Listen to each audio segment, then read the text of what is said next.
तुर्खम सरहदी गुजरगाह 10 रोज बाद तिजारती सरगर्मियों के लिए खोल दिया गया, जिससे ताजरों, ट्रांसपोर्टर्स और कस्टम क्लियरिंग एजेंट्स में खुशी की लहर दौड़ गई है। मजीद इस बारे में बता रहे हैं नुमाइंदा बोल न्यूज शाह रहमान। जी बिल्कुल, पाक अफगान तुर्खम बॉर्डर 10 दिन बाद खोल दिया गया है। बॉर्डर खोलने से ताजरों, ट्रांसपोर्टर्स, इंपोर्टर्स और एक्सपोर्टर्स में खुशी की लहर दौड़ गई है।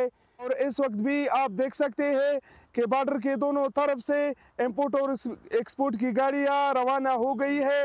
और आज सुबह बाकायदा तौर पर जो कल पेशावर में अफगान और पाकिस्तान हुकाम के दरमियान मुज़ाकरात हुई, इसके नतीजे में आज तुर्खम बॉर्डर खोलने का फैसला किया गया। मैं आपको ये भी बताता चलूँ कि 10 दिन पहले तुर्खम बॉर्डर उस वक्त बंद हुआ जब पाकिस्तानी हुकाम ने अफगान कार्गो गाड़ियों के ड्राइवर से सफरी दस्तावेजात का मुतालिबा किया, जिसके रद्द अमल में अफगान हुकाम ने पाकिस्तानी एक्सपोर्ट गाड़ियों को बंद कर दिया और यूं तुर्खम बॉर्डर एक्सपोर्ट और इंपोर्ट के लिए बंद कर दिया गया, जिससे सैकड़ों की तादाद में गाड़ियां खड़ी, जिससे ताजरों, ट्रांसपोर्टर्स और कौमी खजाने को भी अरबों रुपए का खसारा हुआ।